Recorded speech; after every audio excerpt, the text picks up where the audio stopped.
Atos capítulo 2, verso 42. E perseveravam na doutrina dos apóstolos, e na comunhão, e no partir do pão, e nas orações. Ainda 1 João 3, verso 14. Nós sabemos que passamos da morte para a vida, porque amamos os irmãos. Quem não ama a seu irmão, permanece na morte. Vamos orar mais uma vez, irmãos.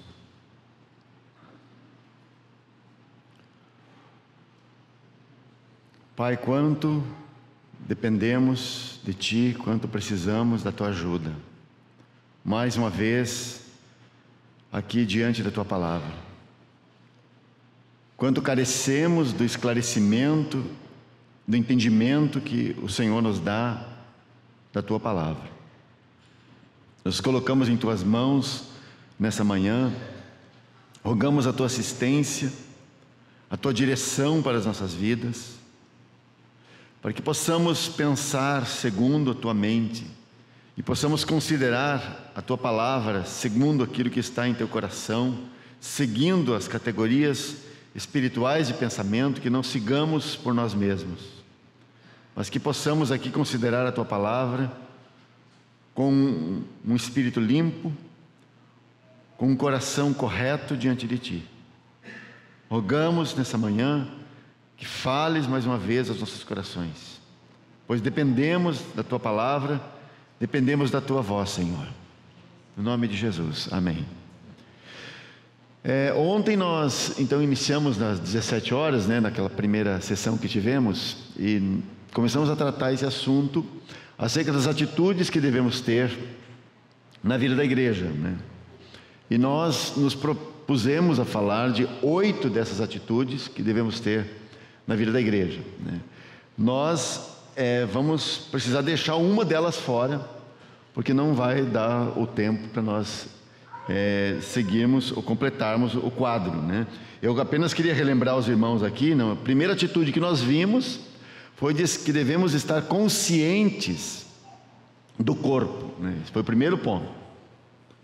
Depois nós tratamos de que devemos aprender a funcionar como membros desse corpo de Cristo. Depois aprendemos que devemos funcionar sem criar divisões entre os irmãos. E nós criamos divisões quando nós achamos que aquilo que nós temos é melhor do que aquilo que os demais irmãos têm. E o quarto ponto, a quarta atitude, nós não citamos, nós não entramos nela, que os irmãos podem anotar aí, apenas, que é funcionar sem ter ambições. Esse ponto nós não consideramos, aqui. Funcionar sem ter ambições. Ou seja, sem ter ambição de reconhecimento, sem ter ambição de posição entre os irmãos, simplesmente funcionar porque o Senhor me deu algo, e aquilo que Ele me deu é útil para a edificação e é para o bem do corpo de Cristo. Depois nós falamos sobre a outra atitude, que é a questão de você trabalhar, você funcionar livre de independência. E nós colocamos assim, ser libertos da independência. Porque a tendência, por causa da nossa carne, é que nós consideramos que o nosso serviço é o melhor. E passamos a chamar o nosso ministério, o nosso serviço, porque o meu ministério, essa é bem a expressão muito comum nos lábios de quem começa a pensar, que o seu ministério está se sobressaindo, que precisa alcançar novos níveis, Depois, juntamente com isso, nós ligamos a questão de que devemos nos submeter à autoridade. O Senhor estabeleceu a autoridade no corpo de Cristo, e essa autoridade foi estabelecida justo para que nós soframos ou tenhamos uma restrição. E de fato, a autoridade de Cristo sobre os membros de seu corpo é justo para que estejamos restritos a exatamente aquilo que Ele tem para nós, aquilo que Ele quer que façamos. E paramos ontem aí na sétima atitude, que é manter-nos em comunhão. E foi desse ponto que nós queremos prosseguir nessa manhã. E se o Senhor nos permitir, queremos avançar ainda para a última, que é em relação ao amor aos irmãos, ou amar os irmãos.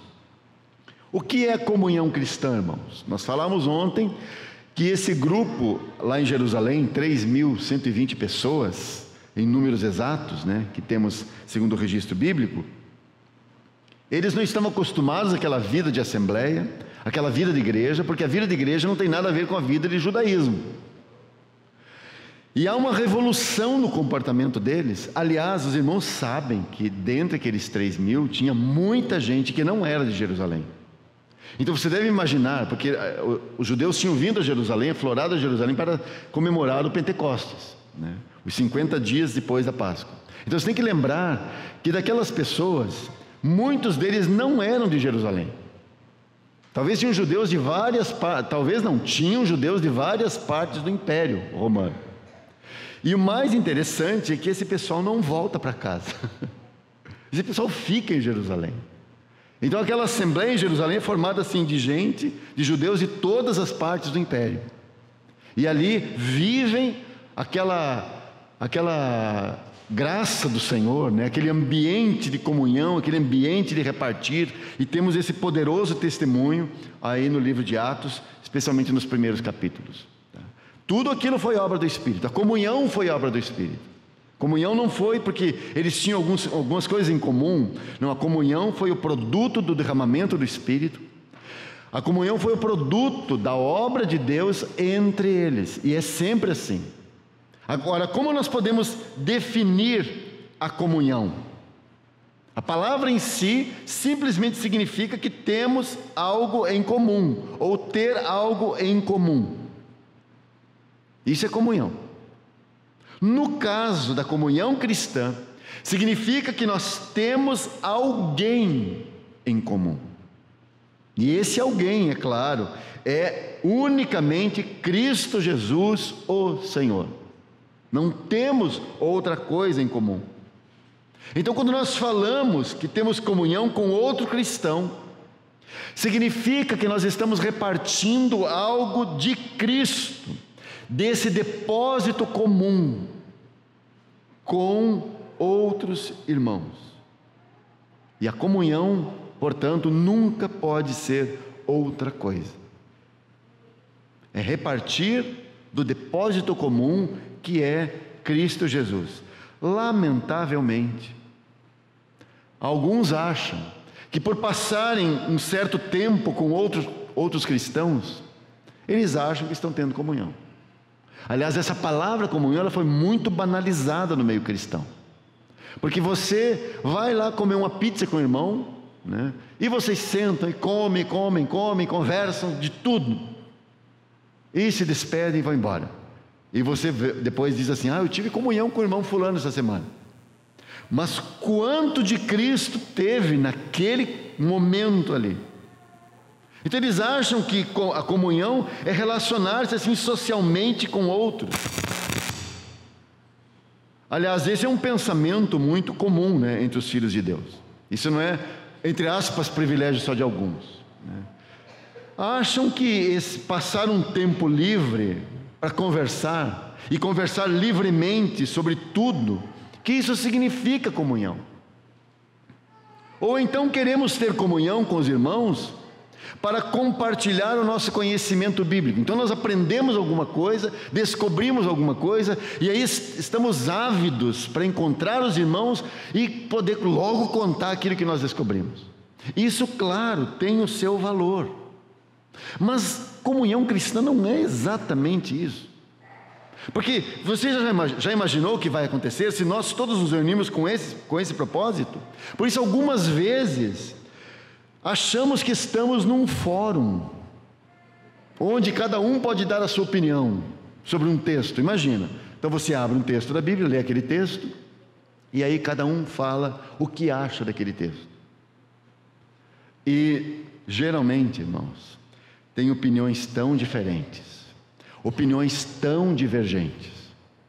E no final, nós oramos agradecendo ao Senhor, porque nós tivemos comunhão. Irmãos, comunhão não é isso. Isso pode ser um fórum cristão, se é que existe um fórum cristão, né? Comunhão é repartir do depósito comum. Porque se nós nos reunimos para cada um compartilhar a sua opinião meramente, como nós temos a coragem de chamar, de denominar isso de comunhão cristã? Onde está Cristo nisso tudo? É a questão que temos diante de nós. Por que nós devemos buscar essa comunhão? Irmãos, isso é... A comunhão, ela é um milagre, uma obra de Deus em nós, como a questão que estávamos falando ontem da unanimidade. Nós temos um mesmo parecer, um mesmo consenso, um mesmo sentimento, um mesmo coração. Isso é obra de Deus. Ter comunhão com os irmãos é obra de Deus em nós. Se de fato aquilo que nós estamos compreendendo como comunhão é aquilo que a Bíblia nos mostra, que é a comunhão. Então nós devemos buscar comunhão com outros irmãos, porque eu sou incapaz, eu sou incompleto. Então quando eu me dou conta de que sou incompleto, de que sou incapaz, então eu percebo que eu preciso da ajuda de outros santos. Eu percebo que eu tenho necessidade do depósito que outros irmãos receberam. Porque a cabeça concedeu um depósito para cada um dos seus membros. Desse modo eu não estou atrás de ser ouvido para compartilhar aquilo que eu tenho, mas muito mais atrás daquilo que outros irmãos têm recebido da cabeça, para que eu mesmo possa ser edificado, para que eu mesmo possa avançar. E isto é a comunhão cristã. De modo que nós não repartimos a nós mesmos as nossas ideias, os nossos pensamentos, o nosso encorajamento. E às vezes damos uns encorajamentos assim que são como aquelas frases lá daquela placa de caminhão atrás, né? Irmãos, isso não é comunhão. O que devemos repartir é aquilo que Cristo nos tem dado, porque Ele é a comunhão dos apóstolos, lá em Atos 2,42, em que os irmãos perseveravam, e Ele é a comunhão dos santos. Então nós não temos outro ponto. Nós podemos talvez, assim, podemos nos identificar com os irmãos em vários pontos, sabe? E ter afinidades, essas coisas. Nós descobrimos, só conversar um pouquinho, você já descobre como a pessoa é, né? E você já também está de olho assim, será que tem vamos ter alguma afinidade, né? Algo em comum? E nós logo descobrimos. E lamentavelmente, quantos filhos de Deus permanecem nesse campo por toda a sua vida cristã? Nunca avançaram. Por isso, você sabe, irmãos, que é tão fácil quebrar a dita comunhão dos santos. É muito fácil. É só você perceber como você fica chateado se um irmão não cumprimentou você, como você fica?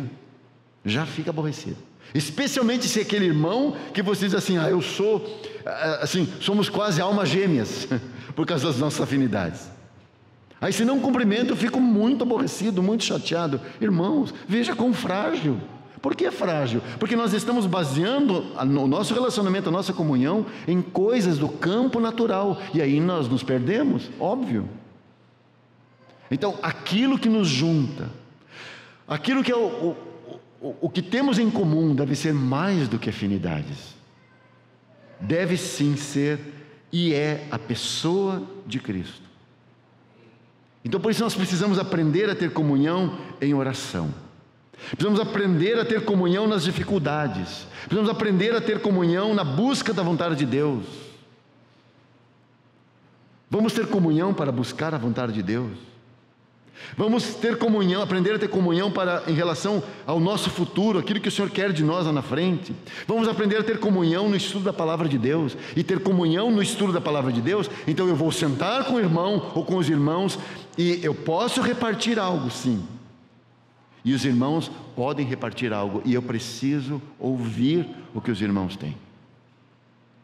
A tragédia é que tantas vezes nós não ouvimos o que os demais irmãos têm. Nós gostamos muito de falar. Nós queremos ser ouvidos. Só que nós não ouvimos. E por isso perdemos tanto. Ter comunhão com os irmãos significa que nós reconhecemos a nossa deficiência na oração, e que devido a isso nós buscamos 2 ou 3 irmãos para que orem conosco. Você sabe que você tem um canal direto com o Senhor, como o irmão também tem. Mas às vezes você tem situações, aliás, muitas situações, em que você não sabe, você ora, e você não sabe, você não consegue discernir a situação. Então, parece que a tua oração não está sendo eficiente, né? Então busque mais irmãos, busque 2 ou 3 irmãos que orem contigo sobre aquele assunto, busque essa comunhão na oração.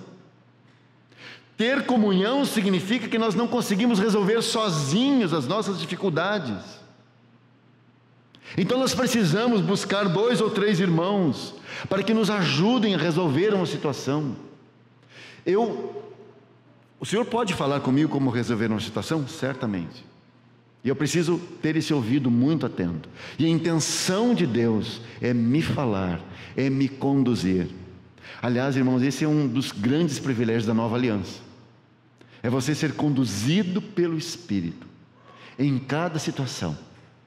Senhor, como eu devo proceder aqui nessa tarefa diária, no meu trabalho? Como o Senhor quer que eu proceda? Como eu devo fazer nesse ponto aqui?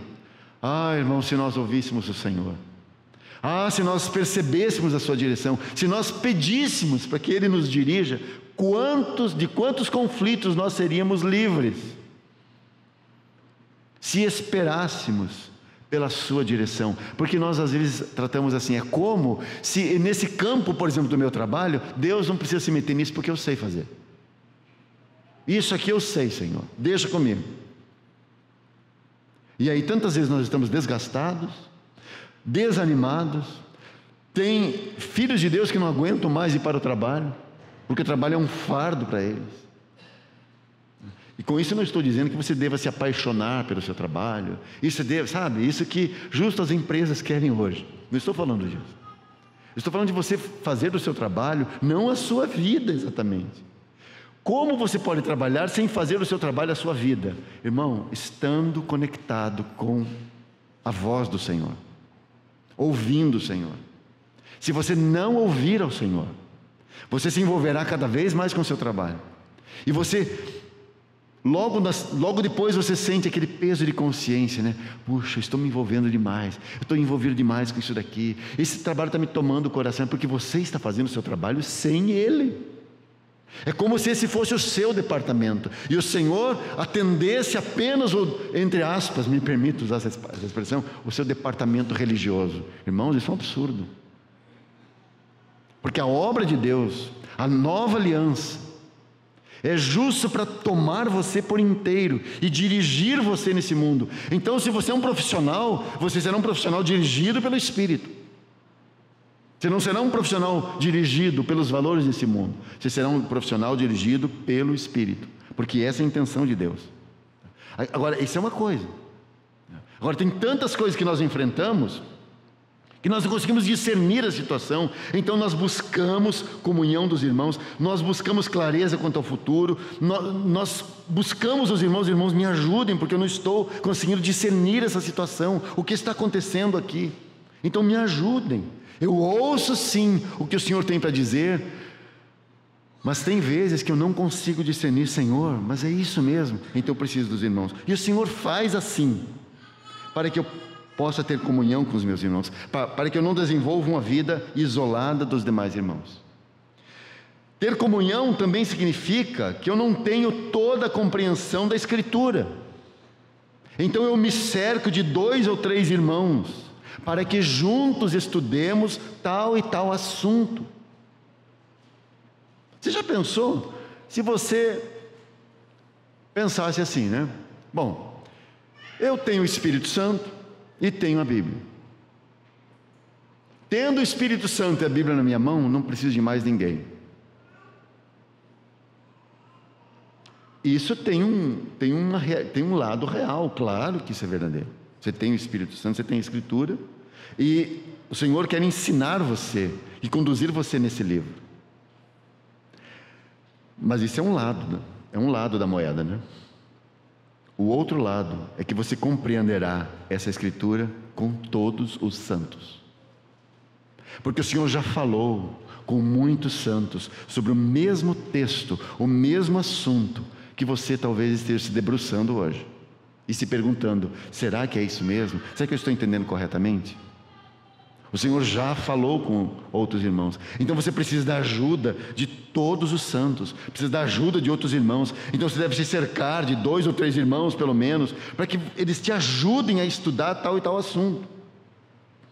Portanto, ter comunhão significa que nós reconhecemos as nossas insuficiências, as nossas incompetências, e que por isso precisamos dos outros membros de Cristo, porque a ajuda da cabeça virá através dos irmãos.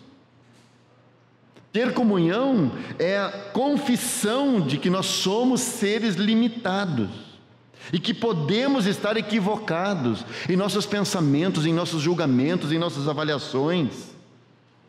Então eu preciso da ajuda dos irmãos, por isso busco estar com eles, busco estar com aqueles que têm discernimento espiritual, e isso implica que não vamos buscar apenas aqueles que são suaves conosco, aqueles que sempre batem nas nossas costas e dizem: é isso mesmo, é isso daí, sempre concordam conosco. Não, isso significa que nós vamos buscar também aqueles que costumam nos colocar na parede e que vão dizer para nós coisas que talvez nós não gostamos de ouvir.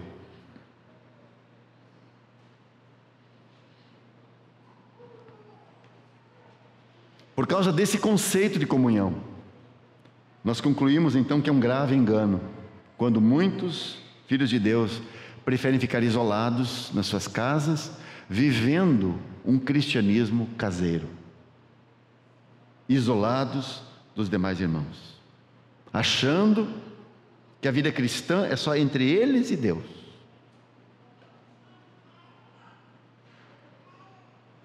E às vezes, irmãos, essa decisão que alguns filhos de Deus tomam, ela não foi uma decisão originada da vontade de Deus, da direção do Espírito. Ela foi uma decisão motivada por causa de uma investida de Satanás contra a comunhão dos irmãos. Certamente você conhece algum irmão que, chateado com os demais irmãos, resolveu ficar sozinho em casa e não andar mais com ninguém, não ter comunhão com mais ninguém. Isso é muito lamentável, porque isso é uma perda. Isso não é a vontade de Deus, né? Isso é uma decisão isolada que nós tomamos e vamos mergulhando no engano, se continua, né, nesse engano de que não, a comunhão está acontecendo entre eu e Deus. Irmãos, certamente há uma comunhão entre você e Deus, mas essa comunhão sempre ela sai para fora. E então você precisa dos seus irmãos, naturalmente falando. Em 1 Coríntios capítulo 1, verso 9, Paulo diz àqueles irmãos que fiel é Deus pelo qual fostes chamados para dentro da comunhão de seu Filho Jesus Cristo, nosso Senhor. E é exatamente isso que o texto original nos diz. Nós fomos chamados para dentro dessa comunhão de seu Filho Jesus Cristo, nosso Senhor. Quão precioso é isso! Nós não fomos chamados para uma comunhão simplesmente de pessoas, para estar com pessoas e ouvir suas necessidades e compartilhar também as nossas necessidades e tentar ajudar uns aos outros. Não, irmãos, nós fomos chamados, fomos trazidos para dentro da comunhão de seu Filho Jesus Cristo. Nós fomos trazidos para dentro dessa comunhão, que é a comunhão divina. E porque fomos trazidos para dentro dessa comunhão, então nós podemos ter comunhão com os demais irmãos. E aí, se estamos nesta comunhão com o Pai, e com o Filho, e com o Espírito Santo, então a vida. Então nós temos o que repartir, e tudo que repartimos, tudo que compartilhamos é a vida. Aquilo que nós repartimos com os irmãos, a nossa comunhão uns com os outros, ela é diretamente proporcional à comunhão que nós temos com o Pai, com o Filho e com o Espírito Santo. Diretamente proporcional. Tantas vezes nos reunimos e não temos nada para repartir. Vamos para estar com os irmãos e ficamos esperando que assim algo nos venha. E não vem. às vezes em sua misericórdia, o Espírito Santo faz isso, né? Você não trouxe nada, e o Espírito Santo, em sua misericórdia, por causa de um outro irmão, dará a você alguma coisa. Mas sabe o que é o normal? É que quando nos reunimos, quando estamos juntos, cada um tem algo. Então isso significa que nós trazemos de casa. E olha, irmãos, isso é uma lição tão difícil de nós aprendermos. Você recebeu na sua casa isso, e você traz isso para estar junto com os irmãos. E se o Espírito Santo assim dirigir, você vai compartilhar com eles, e aquilo que você vai compartilhar e vai repartir é de Cristo. É Cristo mesmo. Por isso que a nossa comunhão, a comunhão dos apóstolos, a comunhão dos santos é Cristo Jesus. Quão precioso é isso! Nós não repartimos nossa sabedoria, nosso conhecimento, nossa erudição, não. Nós repartimos simplesmente aquilo que recebemos dele. Vamos seguir em frente. E vamos entrar aqui nesse último ponto, nessa última atitude, que é o amor aos irmãos. O texto que nós lemos aí no capítulo 3 de 1 João, verso 14, é um dos 11 versículos nessa carta que mostram quem de fato nasceu de novo, quem de fato recebeu a vida, de modo que você tem aí 11 testes. E os testes se manifestam assim, por exemplo, aqui nesse verso 14 diz assim: nós sabemos que passamos da morte para a vida porque amamos os irmãos. Então qual é a prova aqui para saber se você é um filho de Deus? É muito simples, é se você ama os irmãos. Como ter certeza da sua salvação? Tem 11 pontos aqui em 1 João. Um deles é esse: porque amamos os irmãos. Porque amamos os irmãos, sabemos, diz ele, que passamos da morte para a vida. Irmãos, isso é uma posição, isso é sair da condenação para a salvação. É sair da ira e ser acolhido no amor. Então essa mudança, essa troca de lugar, da morte, de dentro, você sai de dentro da morte para dentro da vida. Você sai da condenação para a justificação em Cristo. Então todos aqueles que mudaram de posição, que saiu de um estado de condenação para esse estado de justificação, esses se amam mutuamente, porque essa é a prova de que eles saíram. Aliás, a ênfase aí do verso 14 está em que nós sabemos isso, ou seja, é uma prova para nós mesmos, é no secreto, irmãos. Eu sei que eu passei da morte para a vida, porque eu amo os meus irmãos. Isso eu sei, porque eu conheço o meu coração, e ainda não conheço tudo, claro, mas eu sei que eu amo os irmãos, então eu passei da morte para a vida. Eu saí de uma condição de condenação para a justificação, porque eu amo aos irmãos. Eu não amo aos irmãos para sair de uma posição para outra, não. Isso é o resultado. Este amor, que no Novo Testamento grego é agape, né? A palavra. Este amor agape é tão natural e tão espontâneo, porque provém da vida de Cristo em nós. Irmãos, nós encontramos essa expressão aqui, passou da morte para a vida, que você tem aqui no verso 14, em 2 lugares na Bíblia. Primeiro aqui está aqui em 1 João 3,14, o segundo texto é João 5,24, no Evangelho, né? E lá no Evangelho de João 5,24, Jesus diz assim: na verdade vos digo, que quem ouve a minha palavra e crê naquele que me enviou, tem a vida eterna, e não entrará em condenação, e aí vem a nossa frase, mas passou da morte para a vida. E aqui 1 João 3,14, nós sabemos que passamos da morte para a vida porque amamos os irmãos.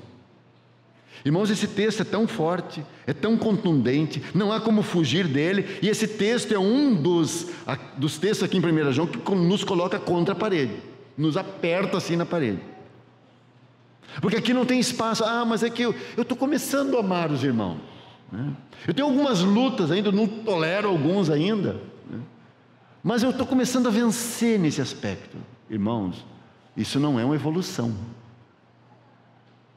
Isso não é gradativo, que você vai abandonando o ódio pelo amor gradativamente. Não, algo poderoso foi posto dentro de você que simplesmente ama. E João não está dizendo, olha, passa uns 3 anos aí, você começará a amar, você irá amar a todos. Não. João simplesmente diz assim, nós sabemos que passamos da morte para a vida porque amamos os irmãos. Não diz assim, porque começamos a amar alguns. Porque antes você não amava ninguém, agora começou a amar alguns, né? Então já já houve um progresso. Irmãos, não é assim. Nós sabemos que passamos da morte para a vida porque amamos os irmãos. E a segunda frase é ainda mais contundente: quem não ama seu irmão permanece na morte. Então não é uma questão assim, eu estou evoluindo nesse assunto. Não, é uma questão de vida ou morte. É questão de ter a vida ou ainda permanecer na morte. João leva o assunto, irmãos, não por uma dificuldade de personalidade, de temperamento. Não, ele leva a questão para o ponto dizendo assim, aqui tem salvação ou não tem salvação. Ou você está sob a ira de Deus ainda, ou você já foi salvo dessa ira. Portanto, o amor aos irmãos é a evidência, ouça bem, é a evidência de termos passado da morte para a vida. Nós sabemos que as pessoas podem fingir serem cristãs. E elas podem fingir assinando uma confissão de fé, ou concordando com uma confissão de fé, uma doutrina. E nos parece que esse era o contexto dessa primeira carta de João, final do 1º século. Muita gente creu, muita gente se converteu, muita gente veio para a igreja. Muita gente veio para as igrejas, para as assembleias que estavam espalhadas já por quase todo o Império Romano, final do 1º século. Aí você pode imaginar que, assim, multidões entraram. Tinha alguma perseguição, vários focos de perseguição, mas não uma perseguição generalizada. E esses cristãos, no meio daquela geração perversa e corrompida, que era a sociedade do 1º século, esses cristãos, eles brilhavam como luzeiros no meio daquela escuridão. Por isso, eles eram admirados. A sua vida moral era louvada e admirada. Aliás, os seus inimigos falavam de sua vida moral. Porque num ambiente onde podia de tudo, aliás, muito semelhante ao que nós estamos chegando hoje, Você tem que lembrar que esse ambiente amoral que temos hoje, especialmente no que diz respeito aos costumes sexuais, Irmãos, esse ambiente para o qual estamos chegando, não chegou na plenitude ainda. Esse era o ambiente do 1º século. Foi nesse ambiente que aquelas igrejas nasceram. Exatamente esse ambiente. Nós ficamos chocados porque nós viemos de um período na história, quase 2000 anos, em que o cristianismo, como religião, dominou o Ocidente, com a sua moral e com os seus costumes. O que de fato está acontecendo hoje, e não é de hoje, mas foi um rompimento com essa denominada cultura moral judaico-cristã. É um rompimento com isso. De modo que nós estamos voltando naquilo que foi a cultura greco-romana do 1º século. Um ambiente amoral. E foi nesse meio que a igreja cresceu. Especialmente quando você chega na segunda metade do 1º século. Aí você imagina assim, esses cristãos eram admirados, muitos creram, muitos ficaram simpatizantes deles e vieram para a igreja. E agora você tem um misto de gente aí nas igrejas. E se nós pensarmos que João passou a última parte do seu ministério ao Senhor em Éfeso, talvez essa primeira carta tenha sido encaminhada à igreja em Éfeso. Não sabemos. Mas vamos colocar nesse ponto, desse modo, né? As igrejas cresceram muito, avançaram muito, e agora, sabe, chegou um ambiente que você já não sabe mais quem é quem. Será que fulano é cristão mesmo? Será que ele é convertido mesmo? Então o Espírito Santo guia João a escrever essa primeira carta. 11 pontos, dizendo quem é e quem não é, distinguindo as coisas. Pois um desses pontos é o amor aos irmãos. Porque as pessoas podem fingir ser cristãs, ou podem ser convencidas pela verdade, e nós achamos que pelo fato da pessoa ter sido convencida pela verdade, que ela nasceu de novo. Irmãos, a verdade é sempre a verdade. Ela está bem firme e estabelecida. Ela não depende de nós para subsistir. A verdade não depende de que mais gente concorde com ela para que ela se estabeleça. Não, a verdade é simplesmente a verdade. A verdade é forte e veraz o suficiente para se manter sem a nossa concordância. Você concorda ou não, isso é verdade. Isso é a verdade. Não é porque nós nos reunimos, formamos uma massa, uma multidão de gente, e nós dizemos que aquilo é verdade, então vai convencer as pessoas. Não, irmãos. A verdade, a palavra de Deus, quando ouvida por um coração disposto, ouça bem, a pessoa ouve a palavra, o Evangelho, e ela é capaz de dizer amém no final, e concordar que isso é verdade.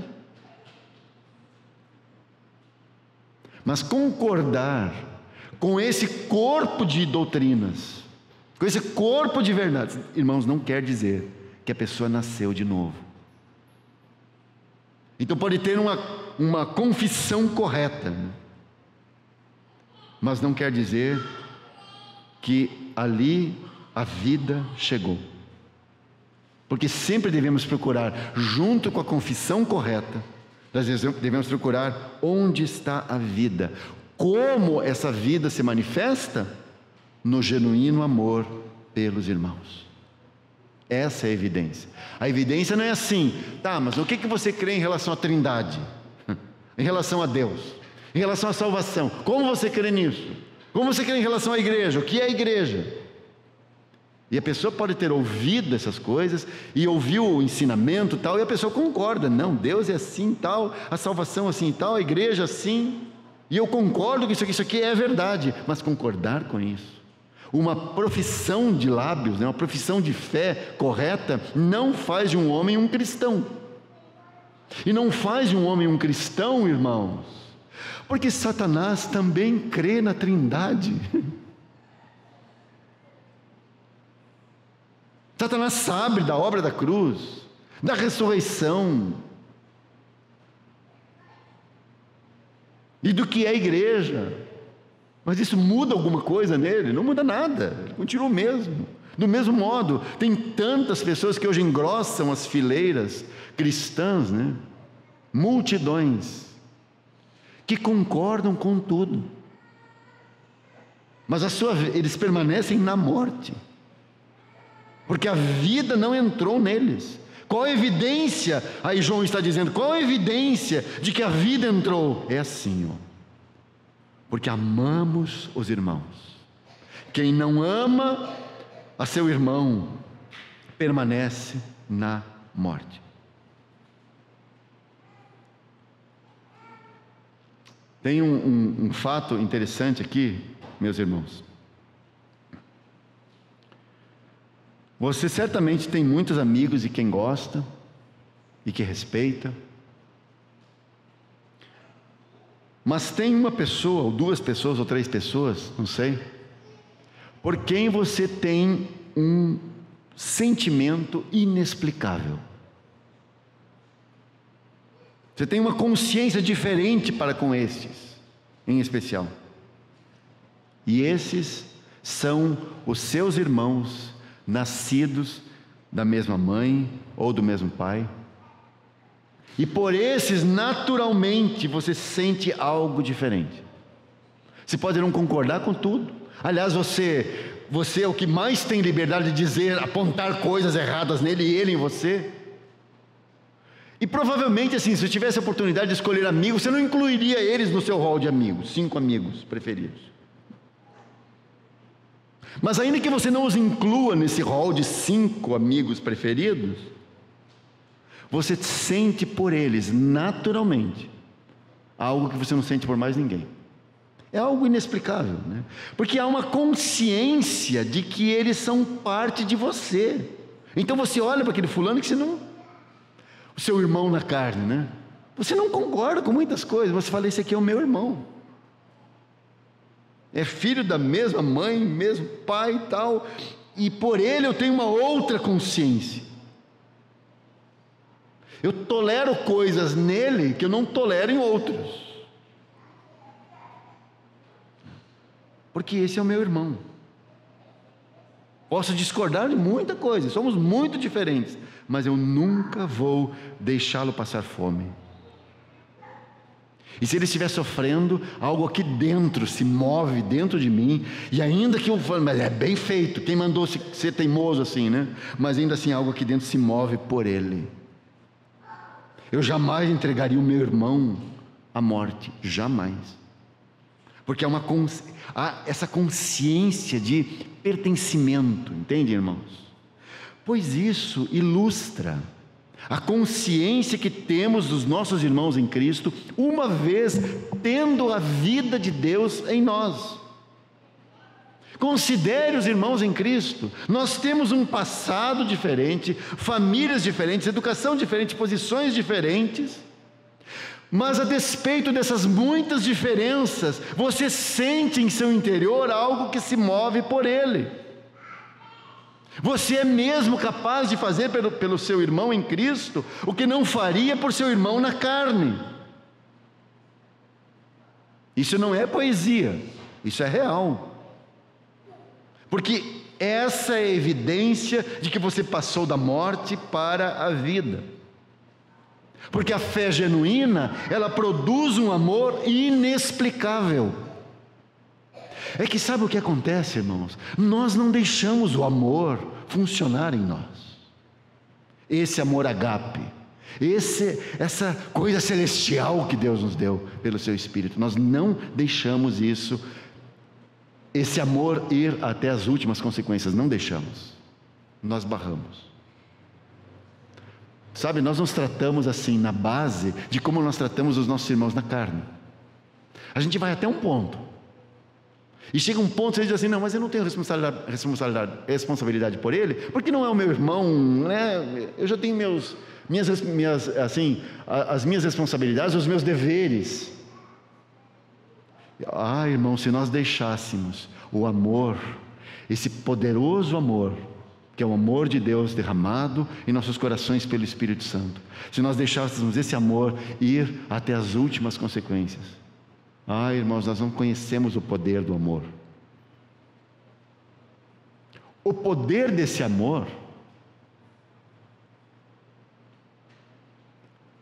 nos beneficiou de tal modo. Você já pensou? Você era um inimigo de Deus. Você já desejou que Deus não existisse? Aliás, alguns achavam mesmo que Ele não existia, e estavam tranquilíssimos com essa ideia. Aí você foi alcançado, você era um inimigo. Pois Paulo diz assim, nós sendo inimigos, Ele mandou o seu Filho, o seu único Filho. Como Ele disse para Abraão, né? Toma o teu filho, o teu único filho, a quem tu amas. Isso Deus está falando de si, do que Ele iria fazer. Você já pensou que essa poderosa força que é o amor fez Deus mandar o seu único filho para morrer por inimigos que não estavam nem aí com Ele, que não se importavam com Ele? Você viu do que o amor é capaz? Pois bem, Romanos 5,5 diz que esse mesmo amor foi derramado em nossos corações pelo Espírito Santo. Irmãos, do que esse mesmo amor? Deus é agape, Deus é amor. O Espírito Santo foi derramado em nossos corações pelo Espírito Santo, esse mesmo amor, esse agape. E aí nós recebemos esse mandamento de amarmos uns aos outros. Quem não ama seu irmão permanece na morte, porque isso é tão forte, isso é um poder que foi depositado em nós. O problema é que nós cumprimos demandas celestiais com energia da carne, com energia natural. Deus não nos pede algo que não nos tenha dado a capacidade para fazer antes. Você lembra dos mandamentos da lei de Moisés? Você lembra dos 613 mandamentos, que são o total lá dos mandamentos da lei?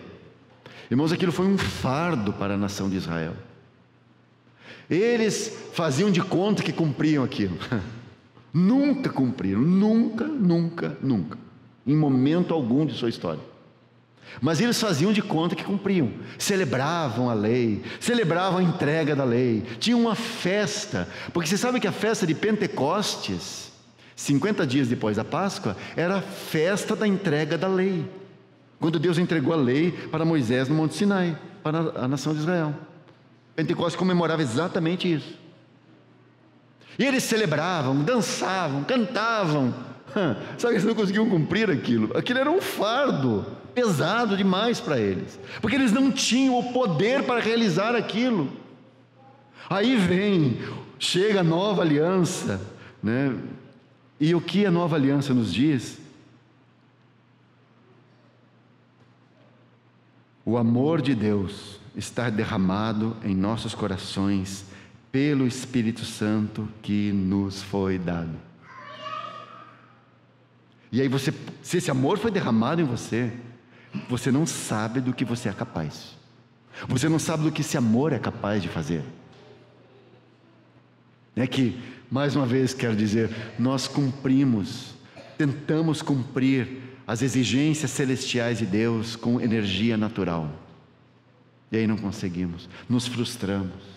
Aí pegamos um grupo seletivo de irmãos e só nos relacionamos com eles, só tratamos com eles, só gostamos deles, só fazemos o bem para eles, só oramos por eles, só buscamos ter comunhão com eles, só compartilhamos com eles, porque nós somos limitados, e nós chamamos isso de comunhão cristã. Quando na comunhão cristã, o poder que há na comunhão cristã é porque essa comunhão não vem deles, não vem de você, isso é algo que lhe foi dado em Cristo Jesus. A comunhão é Cristo Jesus. O amor, esse amor derramado em nós é a força do próprio Deus em você, é aquilo que dele foi derramado em você. Isso faz parte da nova vida que lhe foi dada. Por isso uma fé genuína, ela produz um amor inexplicável. Por isso você é capaz de amar os irmãos exatamente do modo como a Bíblia diz que você deve amar. Deus não nos pede nada que não nos tenha dado a graça antes para realizar. Então essas demandas, 1 João aqui, nos coloca na parede, né? Por quê? Porque foi nos dado esse amor. Ele não está dizendo que nós devemos orar ao Senhor, Senhor, me dá esse amor. Não, João nunca diz para você orar para receber esse amor, porque ele está ele está partindo do fato de que nós recebemos esse amor. E então podemos amar exatamente do modo como o Senhor nos mandou amar. É amor sacrificial? Sim, é amor sacrificial. É só considerar 1 Coríntios 13 e você terá a plena explicação de que tipo de amor a Bíblia está falando. E quando você ouve que alguém que ele é um irmão em Cristo, naturalmente esse amor derramado em nós se move para com aquele irmão. Naturalmente, porque há uma identificação espiritual. Você pode pensar diferente do irmão, você pode ter uma visão diferente do irmão, mas é o seu irmão em Cristo. E você passa a amá-lo. O amor passa a se expressar para ele. Sabe, Romanos 5,5 que eu li aqui, né, que o Espírito Santo foi derramado em nossos corações, aliás, o amor foi derramado em nossos corações pelo Espírito Santo. Esse é o fato que nós temos, isso é a verdade. Aqui em 1 João, você tem a realidade. Essa realidade de 1 João, essas demandas que estão aqui, essas demandas estão baseadas naquilo que foi derramado em nós, nesse grande fato espiritual. Agora, como é a manifestação do amor ágape para com os irmãos? Vamos abrir Romanos capítulo 12, verso 10.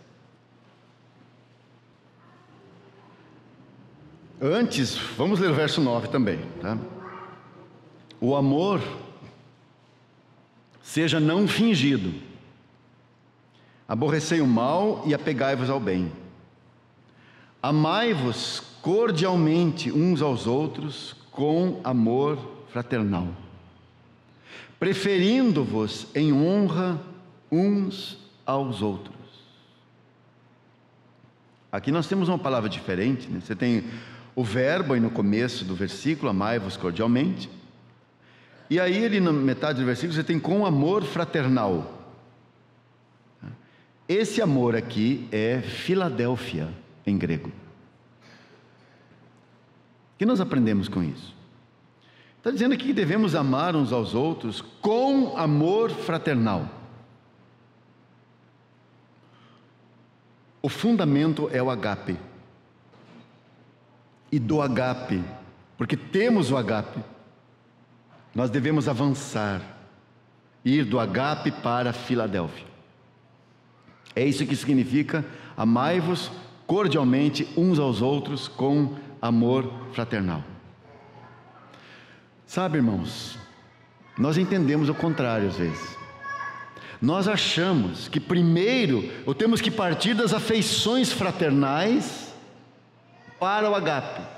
Então nós achamos assim, que se eu sentir alguma afeição pelo irmão, então eu vou investir nesse relacionamento. Então, se eu tiver essa afeição fraternal, então aí nós vamos partir para para todas as possibilidades do agape, né? Mas não é o que a Bíblia ensina. A Bíblia ensina que você deve partir do agape para as afeições. Então nós partimos desse fato que nós recebemos esse amor de Deus em nossos corações. E partindo desse amor nós devemos ir para essas afeições, esse amor fraternal para com os irmãos. Eu nunca posso me aproximar de um irmão com base nas afinidades naturais. Ouça bem, nunca posso me aproximar de um irmão com base nas afeições naturais ou nas afinidades naturais que eu tenho com ele.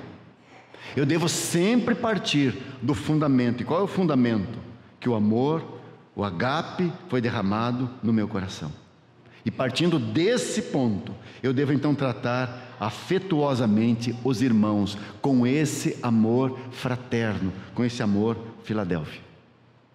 A palavra que você tem aqui em Romanos 12:10, amor fraternal, que é Filadélfia, ela aparece mais 5 vezes no Novo Testamento. Aliás, 6 vezes daí, né? Porque você tem aqui Romanos 12:10, 1 Tessalonicenses 4:9, Hebreus 13:1, 1 Pedro 1:22, 2 Pedro 1:7, e você também vai ter no Apocalipse capítulo 3, daquela assembleia em Filadélfia. Será por acaso que se chama aquela assembleia em Filadélfia? O que você tem ali? Você tem esse amor fraternal entre os irmãos plenamente amadurecido. Qual é a base? O amor que foi derramado em seus corações. Irmãos, eles chegaram naquele ponto, e nós reconhecemos Filadélfia como a igreja madura, né? A igreja para onde todos devemos, né, andar, na direção dela devemos todos andar. Nunca nos rotular como ela, mas é para onde nós devemos andar, porque ali percebemos como ela foi elogiada pelo Senhor no meio de grandes desvios. Mas quanto ela foi elogiada, irmãos, eles chegaram nesse ponto. E aí você deveria estudar então essa igreja e descobrir qual era o segredo deles. Qual foi o segredo desses irmãos para chegarem nesse ponto? Irmãos, o agape fez isso com eles. O agape não apenas nos faz amar uns aos outros com amor fraternal, mas o agape também nos leva a sofrer por causa do nome do Senhor. Porque não apenas amamos os irmãos, mas amamos ao Senhor. Estamos mesmo dispostos a enfrentar a morte, por causa do testemunho do Senhor. E eu quero terminar aqui esse assunto com os irmãos dizendo assim: que às vezes no trato com os irmãos nós costumamos ser muito rígidos e muito duros.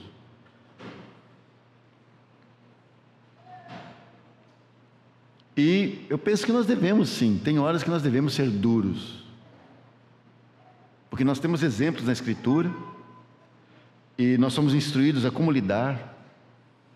Nós somos instruídos a não tratar o pecado como um deslize moral, mas o ensinamento do Espírito Santo não é que nós matemos uns aos outros, defendendo a justiça e defendendo o que é correto. Muitos irmãos amam as coisas corretas, mas eles ofendem o amor, porque a atitude deles é muito dura. Eles cresceram muito em justiça, mas não cresceram em amor. Nós devemos sim ser retos, mas nós nunca podemos perder o amor. Então, mesmo quando discordar de um irmão, eu devo ter uma atitude gentil e cheia de amor com ele. Eu devo mesmo poder dizer assim: olha, irmão, eu desejaria ver como você vê, mas eu tenho que obedecer ao que Deus tem me mostrado. E aí eu não preciso entrar em contenda com outros irmãos. Amar não significa que eu vou fechar os olhos para aquilo que os irmãos fazem de errado, para o que um irmão faz de errado. Porque o amor, se eu amo, eu não permitirei que o meu irmão continue caminhando por aquele caminho, continue seguindo por aquele caminho. Não permitirei. Porque o meu amor, o amor de Deus, fará com que eu vá atrás dele, resgate ele e traga ele de volta. E isso é o amor de Deus agindo em nós. Por isso esse amor é um poder atuando em nós. Às vezes, irmãos, o amor se manifestará através de uma excomunhão. Você lembra daquele rapaz na Assembleia em Corinto, descrito em 1 Coríntios 5, que estava vivendo sexualmente com a esposa de seu pai? Toda a Assembleia sabia daquela situação, e eles estavam frouxos no amor. O amor não é frouxidão moral. A Bíblia diz que o amor é forte como a morte, não é assim? Então o amor fará com que você vá às últimas consequências para resgatar o irmão.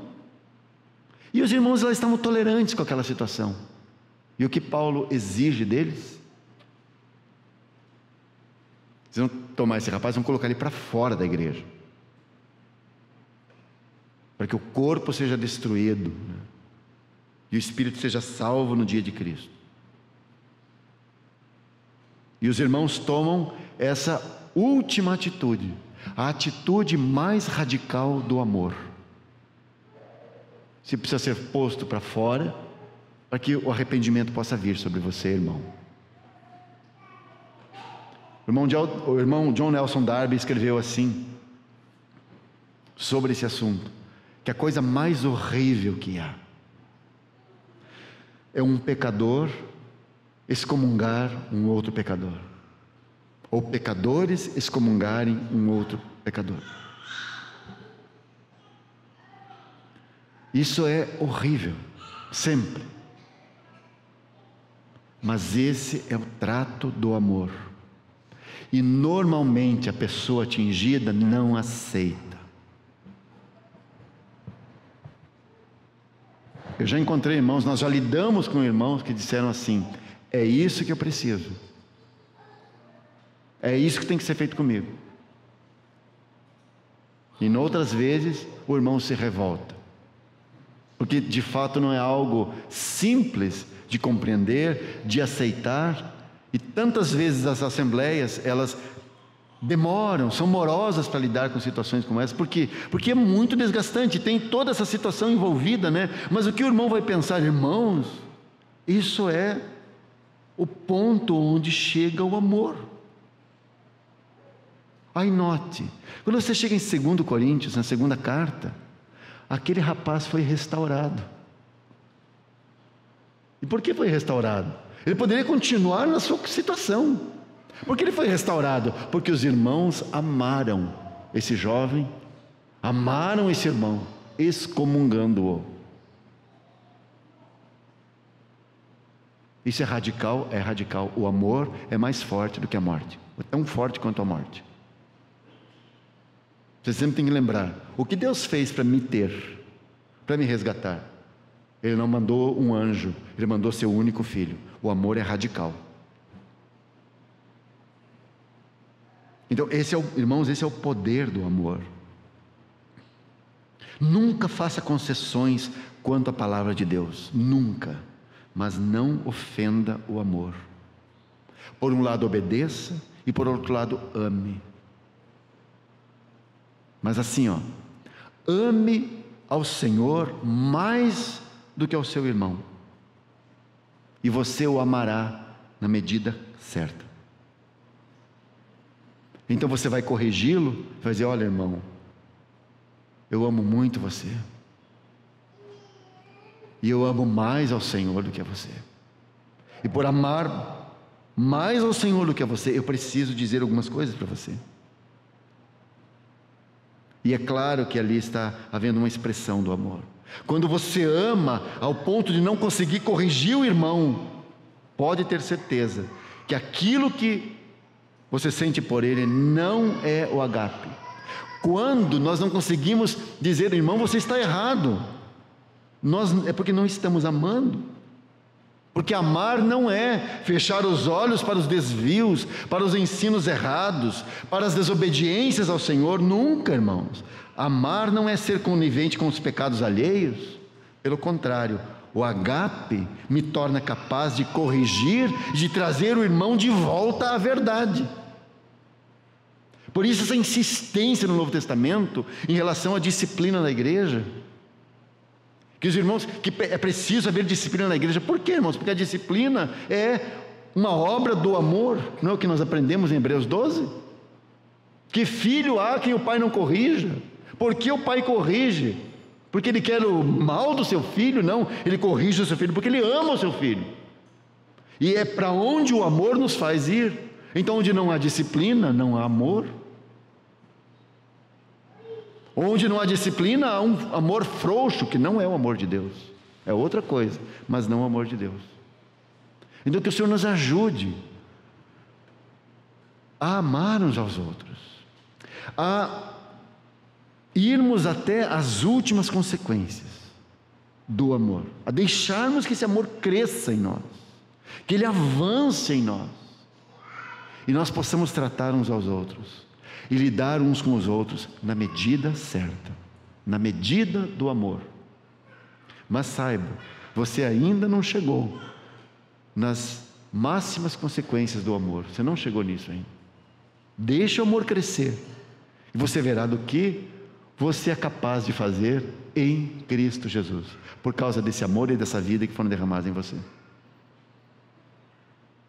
Por isso um cristão, alguém falou assim, alguém disse assim: você quer saber o que é um cristão? Odeia ele, maltrate ele, seja inimigo dele, fale mal dele, e você verá o que é um cristão. Porque o nosso Senhor disse para amarmos os nossos inimigos, bendizermos os que falam mal de nós, orarmos por aqueles que nos perseguem. Porque se assim agirmos, irmãos, aí estão os traços do Cordeiro de Deus em nós. Que o Senhor nos ajude a viver assim. A vida da igreja não é só um conceito, não é só uma visão, ela é coisa prática. Porque a igreja é formada de pessoas, né? Não é um conceito simplesmente. São pessoas reais, com conflitos reais, com desafios reais. E a vida que nos foi dada é muito real. Você sempre tem que lembrar que isso tudo aqui, irmãos, que nós vivemos é a sombra. A realidade é espiritual. Vamos orar.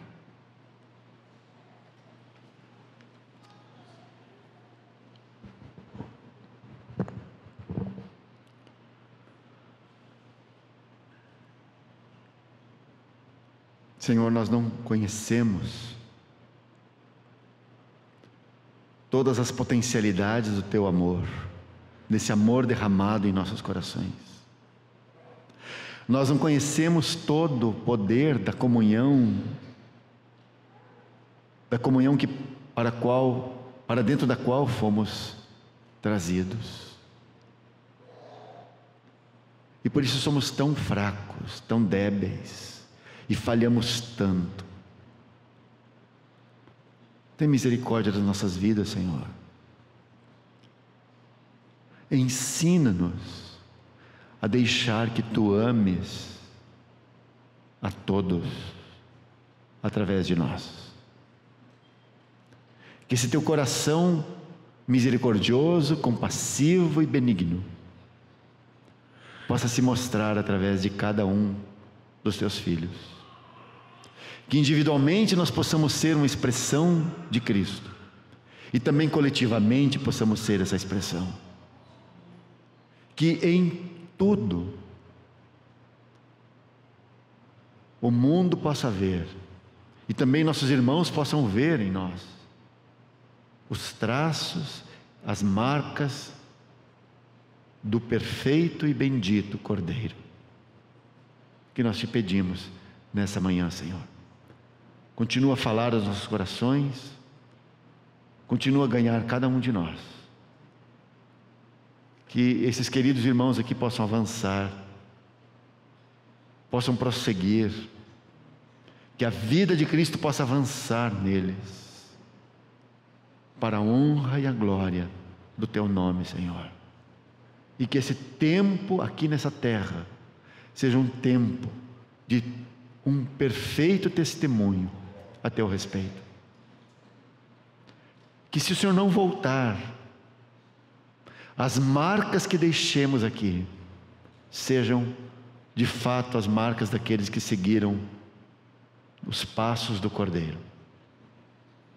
Que assim seja conosco, assim seja com todos os irmãos, todas as assembleias que estão representadas aqui, Senhor. Que assim possamos viver um belo testemunho nessa terra. No Teu precioso nome que nós oramos, Senhor. Amém.